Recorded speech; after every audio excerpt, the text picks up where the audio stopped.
विद्यार्थियों को नमस्कार और दीपावली की बहुत बहुत शुभकामनाएं, हार्दिक मंगल कामनाएं। हम पूर्व में इतिहास विषय के वीडियो बना चुके हैं। आज हम उसी कड़ी में अगला वीडियो बनाने जा रहे हैं और हमारा जो बिंदु था गुप्त साम्राज्य। गुप्त साम्राज्य के कुछ महत्वपूर्ण शासकों के बारे में इसके पूर्व के वीडियो में हम पढ़ चुके हैं। आज हम चंद्रगुप्त द्वितीय, कुमारगुप्त, स्कंदगुप्त, ये कुछ महत्वपूर्ण शासक, गुप्त साम्राज्य के कुछ महत्वपूर्ण शासक, उनके बारे में विस्तार पूर्वक पढ़ने जा रहे हैं। कुछ महत्वपूर्ण बिंदु, विभिन्न शासकों की कुछ उपलब्धियां और कुछ महत्वपूर्ण बिंदु मैंने बोर्ड पर उतारे हैं सुविधा की दृष्टि से। इसलिए ऐसा किया गया है ताकि आप इन बिंदुओं को अपनी नोटबुक में अच्छी तरह से उतार सके। तो हम शुरू करते हैं। पहला जो शासक है चंद्रगुप्त सेकेंड। चंद्रगुप्त सेकेंड, जिसको विक्रमादित्य की उपाधि दी गई है, भारतीय इतिहास में इसको विक्रमादित्य के नाम से जाना जाता है। इसका जो समय है 375 से 414 ईस्वी। अब इसकी महत्वपूर्ण उपलब्धियां, तो पहला जो है इसकी पुत्री, जिसका नाम था प्रभावती गुप्ता। तो प्रभावती का विवाह वाकाटक नरेश रुद्रसेन द्वितीय के साथ किया गया था। हम देखेंगे, मैप में देखते जाएंगे कि वाकाटक साम्राज्य भारत के किस भाग में है। ये भारत का मैप, कच्चा मानचित्र हम बना रहे हैं। तो ये जो भाग है वो वाकाटक राज्य का भाग है। तो यहाँ का उस समय जो शासक था, जिसका नाम था रुद्रसेन सेकेंड, तो इससे विवाह हुआ था प्रभावती, जो कि चंद्रगुप्त द्वितीय की पुत्री थी। तो इसका विवाह होने के पश्चात कुछ समय पश्चात रुद्रसेन सेकेंड की मृत्यु हो जाती है।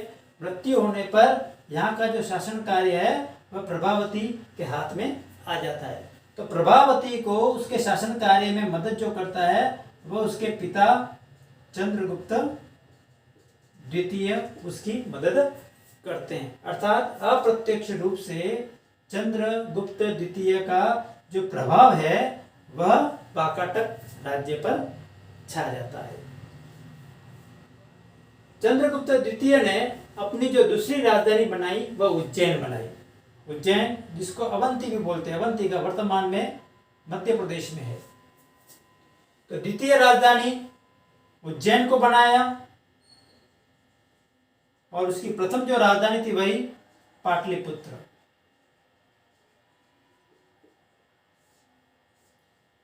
यह व्यापारिक दृष्टि से बहुत अच्छा कदम था, धार्मिक दृष्टि से बहुत महत्वपूर्ण कदम था। व्यापारिक दृष्टि से महत्वपूर्ण कदम इसलिए था कि इसके प्रांत का सीधा संबंध स्थापित हो गया गुजरात प्रांत से, जो कि व्यापार की दृष्टि से एक तटवर्ती बंदरगाह होने, कांडला बंदरगाह होने के कारण भी यह व्यापारिक दृष्टि से बहुत महत्वपूर्ण था। चंद्रगुप्त द्वितीय के समय में एक विदेशी चीनी यात्री फाइयान उसके साम्राज्य में आया था और उसने अपने यात्रा विवरण में चंद्रगुप्त द्वितीय के शासन की बहुत तारीफ की है, बहुत प्रशंसा की है। फाइयान ने अपने यात्रा विवरण में कहीं पर भी उस समय के शासक का नाम नहीं दिया, परंतु उसके यात्रा विवरण को पढ़ने से, उसकी विशेषताओं को पढ़ने से यह पता चलता है कि उस समय जो शासक था वह चंद्रगुप्त द्वितीय विक्रमादित्य ही था। अब उस समय भारत के पश्चिम में गुजरात प्रांत, सौराष्ट्र प्रांत में जिन विदेशियों का शासन था वह शक जाति के लोगों का शासन था। तो उस समय यहाँ का जो शासक था, जिसका नाम था रुद्रसेन तृतीय, ये शक नामक जो विदेशी जाति है वह ईस्वी से, यानी कि पहली ईस्वी से ही भारत के विभिन्न भागों पर उसने अधिकार किया और अंतिम रूप से वह भारत के गुजरात प्रांत में आकर उन्होंने अपना शासन स्थापित किया। तो इन शकों को, इन विदेशी जातियों को अंतिम रूप से पराजित करने वाला जो सम्राट था वह चंद्रगुप्त द्वितीय था। उस समय यहाँ का शकों का जो राजा था जिसका नाम था रुद्रसेन तृतीय, उसको पराजित किया। और रुद्रसेन तृतीय को पराजित करने के पश्चात उसने चांदी के सिक्के जारी किए, चांदी के सिक्के, और इन सिक्कों को व्याघ्र हनन कहा जाता है।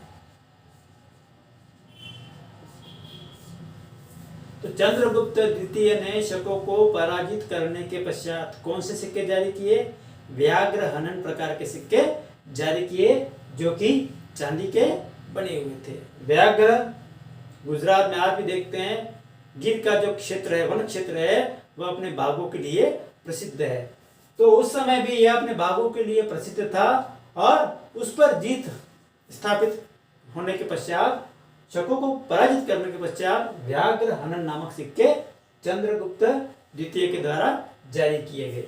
और उसने विभिन्न राज्यों से वैवाहिक संबंध स्थापित किए, जैसे नागवंशी,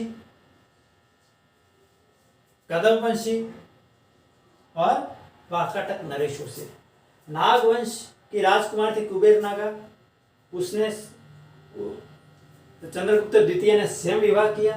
कदमवंश की राजकुमारी थी, उसके साथ भी चंद्रगुप्त द्वितीय का वैवाहिक संबंध स्थापित हुआ, और वाकाटकों से अपनी पुत्री का विवाह किया। इन भारतीय राज्यों से वैवाहिक संबंध स्थापित होने के पश्चात उनकी स्थिति बहुत मजबूत हो जाती है।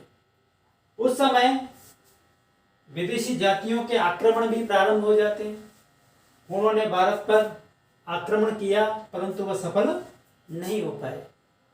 उनके प्रमुख दरबारी थे अमर सिंह और कालिदास, जो कि भारतीय इतिहास में बहुत प्रसिद्ध है। अमर सिंह ने अमरकोश नामक एक व्याकरण ग्रंथ की रचना की, और कालिदास ने अभिज्ञान शाकुंतलम और अनेक प्रकार के ग्रंथों की उसने रचना की। तो यह हमने चंद्रगुप्त द्वितीय विक्रमादित्य की जो महत्वपूर्ण उपलब्धियां या उसके संबंध में जो महत्वपूर्ण बिंदु थे, उसको विस्तार से पढ़ा। अब चंद्रगुप्त द्वितीय के पश्चात उसका पुत्र कुमारगुप्त शासक बनता है। उसका जो समय काल था वो 415 से 455 ईस्वी का जो समय था। उसकी कुछ महत्वपूर्ण उपलब्धियां, महत्वपूर्ण बिंदु, कि उसके समय, कुमारगुप्त के समय सर्वाधिक मुद्राएं अंकित करवाई गई। तो किस गुप्त शासक के समय सर्वाधिक मुद्राएं अंकित करवाई गई? तो वह था कुमारगुप्त, गुप्त वंश का शासक कुमारगुप्त। कुमारगुप्त के सिक्कों का ढेर, कुमारगुप्त के सिक्कों का ढेर राजस्थान के बयाना से प्राप्त हुआ है। बहुत बड़ा ढेर प्राप्त हुआ है, यानी कि बहुत सारे सिक्के प्राप्त हुए हैं, वह कुमारगुप्त के समय के प्राप्त हुए हैं, राजस्थान के बयाना नामक स्थान से, जो कि भरतपुर जिले में है। और इन सिक्कों की संख्या लगभग 623 बताई गई है। 623 सिक्के प्राप्त हुए हैं। वैनसांग ने कुमारगुप्त को शक्रादित्य कहा है।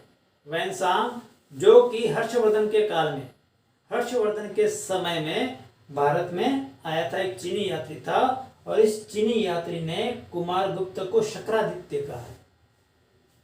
अब कुमारगुप्त के समय, कुमारगुप्त के अंतिम काल में एक विदेशी जाति का भारत पर आक्रमण होता है, वह है पुष्यमित्र। पुष्यमित्रों का आक्रमण भारत के पश्चिमोत्तर प्रांत से होता है। पश्चिमोत्तर प्रांत से एक जाति का आक्रमण होता है जिसका नाम है पुष्यमित्र। पुष्यमित्र नामक जाति का भारत पर आक्रमण होता है, और उन पुष्यमित्रों को हराया जाता है। और कहा जाता है कि गुप्त वंश का जो विघटन है वह कुमारगुप्त के समय से ही प्रारंभ हो जाता है। नालंदा विश्वविद्यालय की स्थापना करने वाला जो महत्वपूर्ण शासक है वह कुमारगुप्त था। तो नालंदा विश्वविद्यालय, जो कि वर्तमान में बिहार में है, नालंदा विश्वविद्यालय कहाँ पर है? बिहार में है। उस विश्वविद्यालय की स्थापना जिस भारतीय शासक ने की थी उसका नाम है कुमारगुप्त। अब अगला जो महत्वपूर्ण शासक है स्कंदगुप्त। अगला जो महत्वपूर्ण शासक है स्कंदगुप्त, और उसकी प्रमुख बातें कौन कौन सी हैं, प्रमुख बिंदु कौन कौन से हैं। स्कंदगुप्त के समय म्लेच्छों का आक्रमण होता है। म्लेच्छ यानी कि विदेशी जातियों का भारत पर आक्रमण होता है।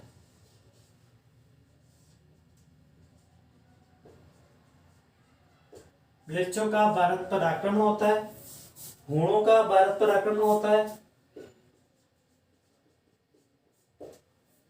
और पुष्यमित्र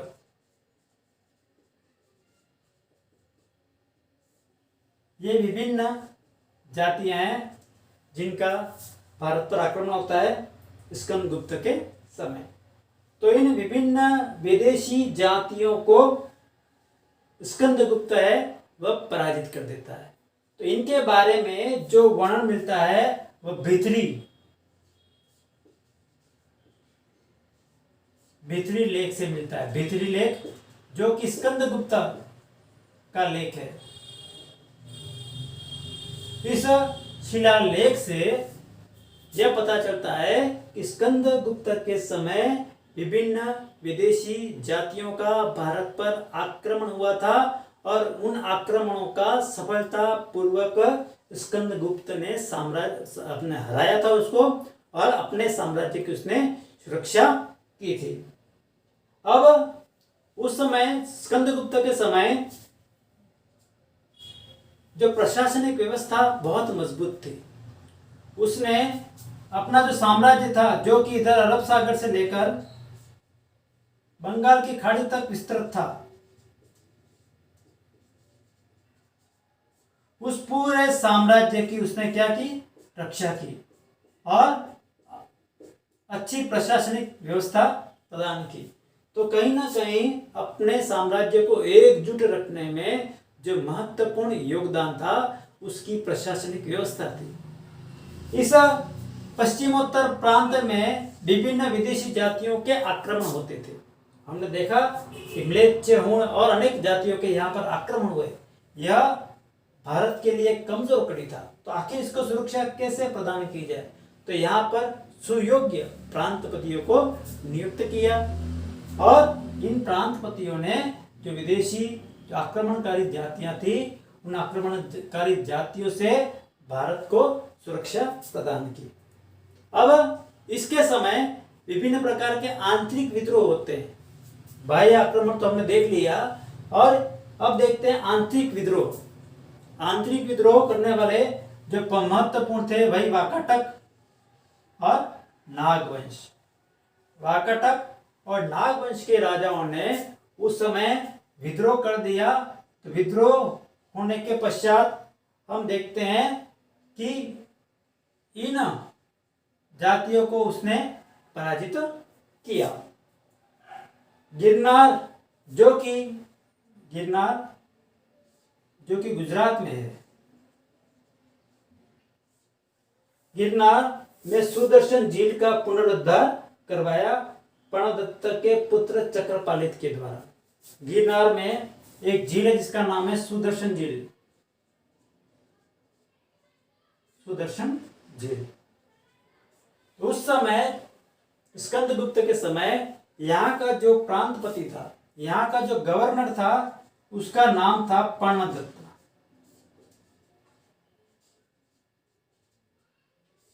उसका नाम था प्रणदत्त। तो प्रणदत्त के पुत्र का नाम था चक्रपालित। तो चक्रपालित को सुदर्शन झील के पुनरुद्धार का कार्य सौंपा गया, और इस चक्रपालित ने सुदर्शन झील के पुनरुद्धार का कार्य बहुत बखूबी से निभाया, और इस झील का पुनरुद्धार किया, और इसी झील के किनारे उसने विष्णु मंदिर का निर्माण करवाया।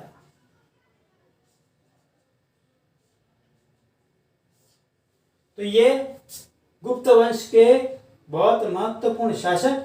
इसके पश्चात हम देखते हैं बाद के शासकों के समय गुप्त साम्राज्य का विघटन प्रारंभ हो जाता है, और अंत समय कुछ समय पश्चात जो गुप्त साम्राज्य है वह विघटित हो जाता है। तो ये हमने गुप्त साम्राज्य के महत्वपूर्ण शासक उनकी उपलब्धियाँ, महत्वपूर्ण बिंदु सब विस्तार रूप में हमने यह पढ़ी। लगता है आपको ये अच्छा लगा होगा। धन्यवाद।